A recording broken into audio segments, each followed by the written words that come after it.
Ignition sequence starts.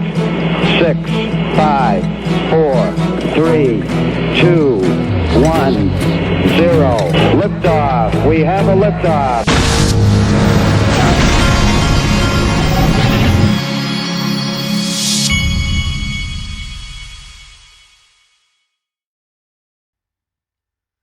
Hey everybody, this is the Digital Asset Investor, and I am craving some ribs. I don't know why, but I'm thinking about going to the grocery store and getting some ribs.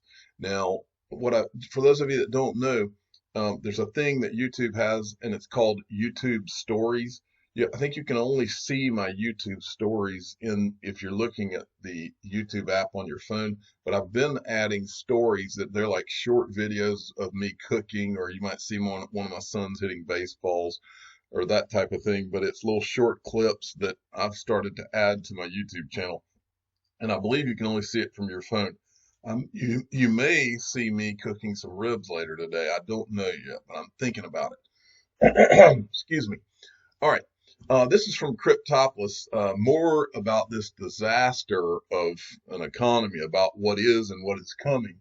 This is Bank of America earnings expectation of $3.6 billion in credit card losses. Let me tell you, this is not just going to be credit card losses. It's going to be people defaulting on their mortgages, and it's going to be to a scale that is much worse than what we saw back in 2008. Because it's not going to just be credit cards and homes. It's also going to be student loans. We've heard for the last 10 years about how awful the student loan debt, the credit card debt, and also mortgage debt. Remember, nothing was fixed in the financial crisis. The same politicians that helped to create it were the ones that were supposedly in charge of fixing it. And this is all a complete and utter disaster. And don't think for a minute that this isn't going to get worse. It's going to get far, far worse. You can't turn off the economy even for a week and think that everything's just going to be all right. Try doing it for a month, 2 months, and you've got yourselves a complete disaster. That's just the truth. All right. Michelle Vandenberg. Now, as I've told you before, by the way, there's always silver linings, and I believe the silver linings are precious metals and crypto, more specifically XRP, the greatest digital asset ever created. Now, Michelle Vandenberg sent me this. China is set to launch its national blockchain platform next week. That right there, look, I've said this for a long time. We are supposed to believe that the U.S. is playing from behind on all of this. No, China's doing this. Look out. The U.S. is falling behind. I don't believe for 2 seconds that the U.S. has fallen behind on anything. I believe they've had a plan for a long time. I believe that you are about to begin to see the plan, and it's going to happen faster than you think, because they're not letting China outdo them in something as important as blockchain. Guaranteed, folks. All right. So look around at what's happening. You're starting to see an acceleration of things, where things are being said that are going to propel all of this forward. This is from Stewart XRP, January 31st, 2020, U.S. Department of Treasury, National Strategy for Combating Terrorism and Other Illicit Financing 2020, clarify or update our regulatory framework to expand coverage of digital assets. And this is from the Treasury. Digital assets, key vulnerabilities exploited. Digital assets, and down here it says clarify or update our regulatory framework to expand coverage of digital assets. So that's from the U.S. Treasury right there. Then yesterday from the U.S. Treasury, I tweeted this out. I said, we've always been right. Last paragraph, never let a crisis go to waste. And this is from the U.S. Treasury Department's website. Chair's summary, G7 finance ministers and central bank governors virtual meeting. This is from their virtual meetings they had over the last couple of days. Consistent with direction of G7 leaders, finance ministers, and central bank governors met virtually on April 14th to reaffirm our close coordination to fight the pandemic and mitigate its impact. Hold on, my phone's ringing. That's the official father of the Digital Asset Investor channel. Ministers and governors reiterated their pledge to do whatever is necessary, and as you go down here, it says the International Monetary Fund stands ready to deploy its $1 trillion lending capital to help its members overcome the crisis. Now, let's go and look at the highlighted tweet. This is the last paragraph of that little article. Consistent with the direction of leaders, ministers, and governors, will continue to consider further near-term actions to stabilize the global economy once the immediate impacts of the crisis abate. In other words, once this crisis is over, ministers and governors will return to other priority agenda items such as further promoting debt transparency and sustainability, addressing tax challenges resulting from the digitalization of the economy, addressing illicit financial flows, and setting proper frameworks for digital assets and cybersecurity of the financial sector, and setting the proper frameworks for digital assets and the cybersecurity of the financial sector. Now, as we know, with all these government people, everything they do is slow because they're not in a hurry because they don't have the profit motive. Many of us in private industry, those of us that have actually run businesses and have businesses where people depend on us, we move faster because we actually have a profit motive, and we have to make money so that we can pay the bills and feed our kids. And so we move faster. In government, it's different. They're all on the government dole. Life's a lot easier. And so they're not near under the gun like we are. So they do move slow. But remember, as Jerome Powell, the head of the Federal Reserve, said, they've been working on digital currencies for 2 decades. This is not just now happening, folks. This has been happening. We just haven't been allowed to see it. All right. And now from Sir Gordon Gekko, he tweeted this out yesterday. This is from the CFTC. I'll just draw your attention to this line right here. It says, forward thinking on future insolvencies.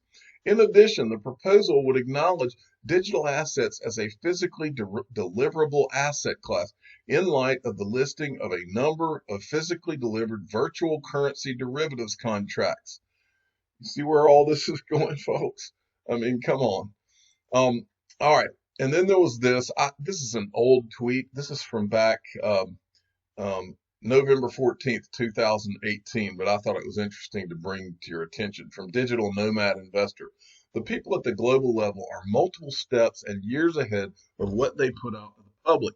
If they say they're thinking about it, they have already thought it through and are probably executing it behind the scenes. The IMF is doing something with digital assets already.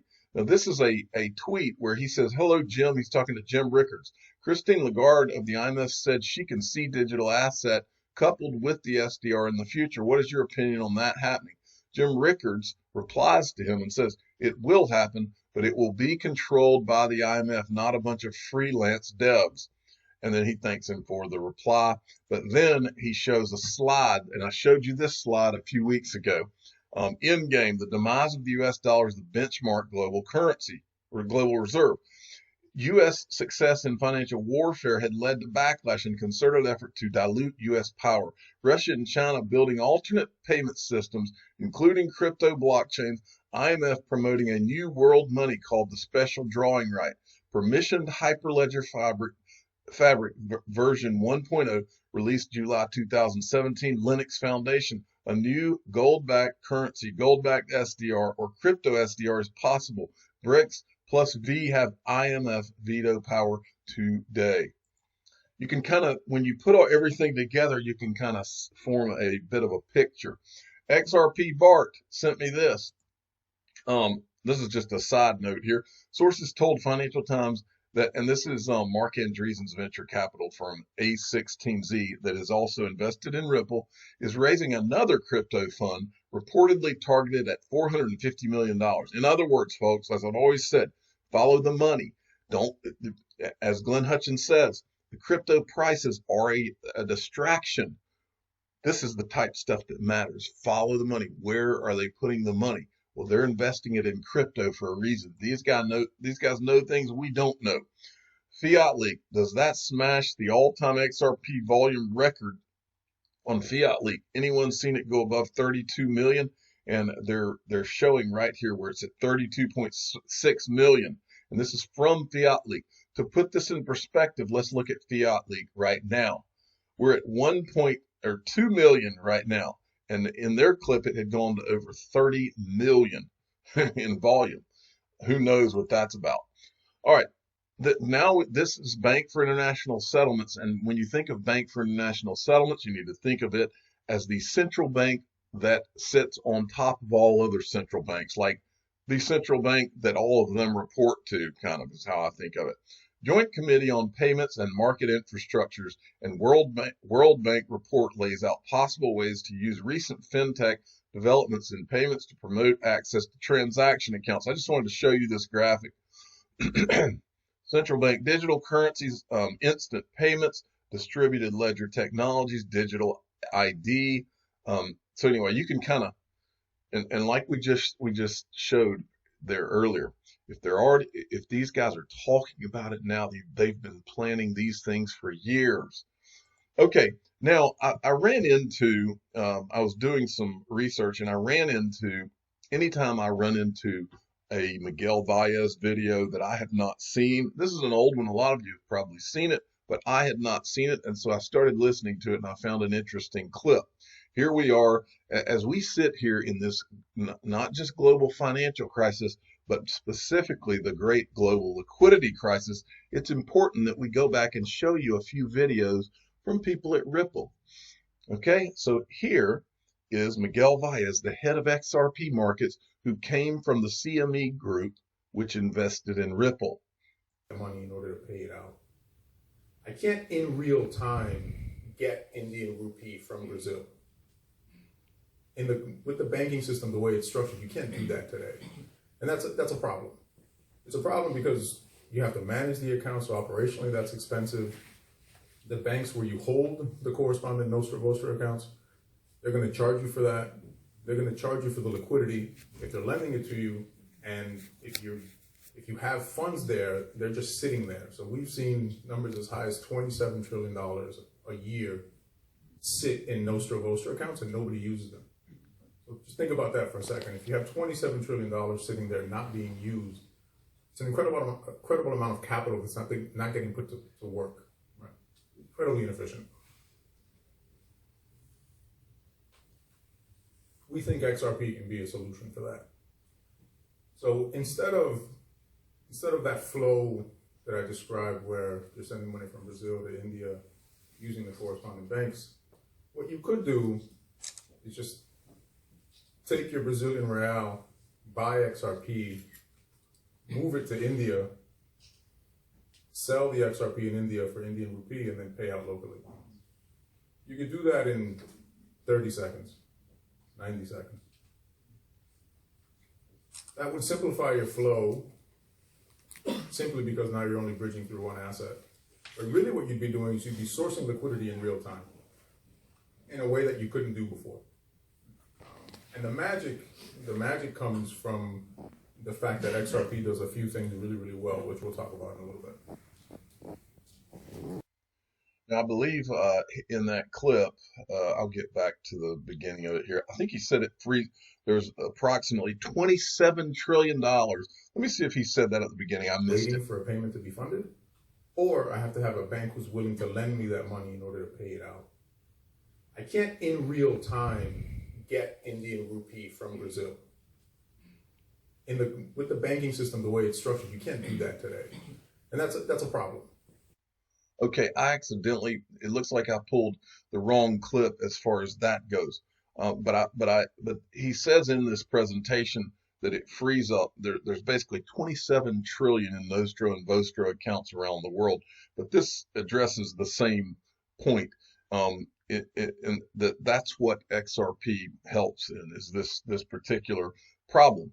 So I remembered another person that, and many of you that were not in this space a while back, this will be an eye-opener to you. Yesterday in one of my videos, I was talking about the group of 30, and the group of 30 includes this guy who's with the GIC. And remember, one of the former presidents of the GIC, the GIC is basically the company that manages Singapore's finances. And this guy reports to the finance minister, as I recall. And there's a guy on Ripple's board who used to be the president of the GIC. So it's all connected. But as you go down, some of the other members of this group of 30 are Mark Carney, and then you'll go down Timothy Geithner, and then you'll see Raghuram Rajan, who was at Swell 2019, and then you'll see Larry Summers, who is, of course, I've talked to him about him all the time. He's one of the advisors to the Digital Currency Group, which owns a portion of Ripple. Anyway, these guys are powerful, and they plan. Okay, so I wanted to show you a video that surfaced a while back from this guy right here. Listen to what he says.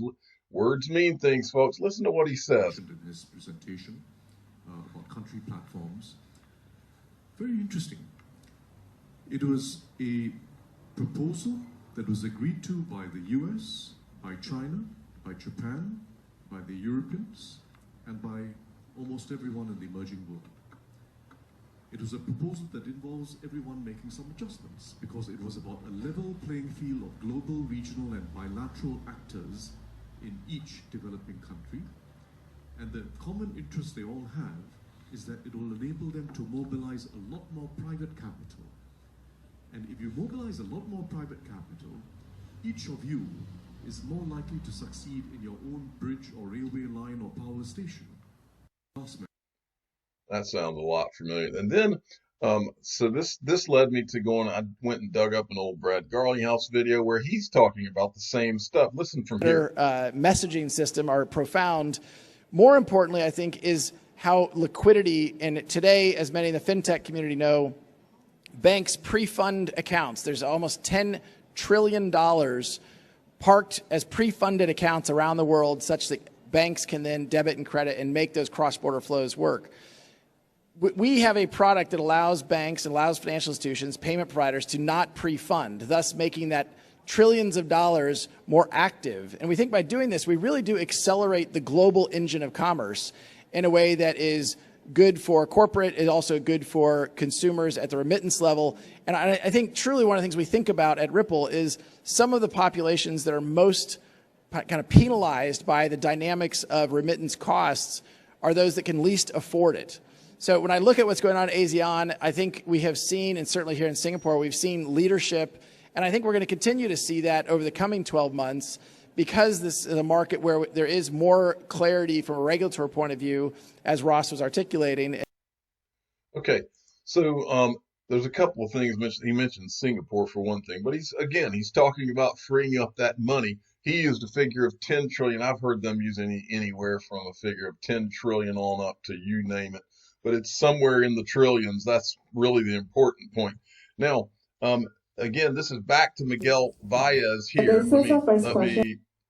This is back to Miguel Valles. Now, I'm switching gears a little bit, and I want to talk about he kind of addresses what corridors they think they can help by using Ripple and XRP. And he kind of addresses that here, and then I'm going to finish it out with showing you where I think one of our next corridors is going to be. And that's the second question is how long is it gonna take? How much are you gonna take the market share in global remittance? So I think always remember, we are not the remitter, right? And so we're not trying to send money anywhere. We're just enabling folks to do it. I mean, really, so I'll speak to what we think the progress will be next year. So we're on pace this year to do $1 billion. And remember, this is in November 6, 2017. Worth of value through XCurrent. That does not touch XRP, okay? But through XCurrent, $1 billion.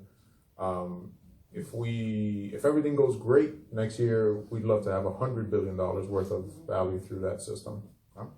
On the XRP side, the goal, and Warren can speak more to the roadmap, but is to have a production-ready product by first half of next year.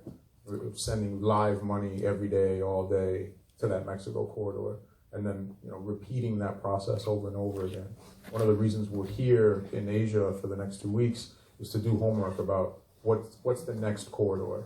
right? Is it Philippines? Is it Korea? Is it Japan? Is it Singapore? So, hard to tell when it's all going to come together. My guess is that it'll be faster than we think and slower than we want. So basically, I believe he just told you what the plan is. So we've got the Mexican corridor going on. We've watched these volumes going crazy this year.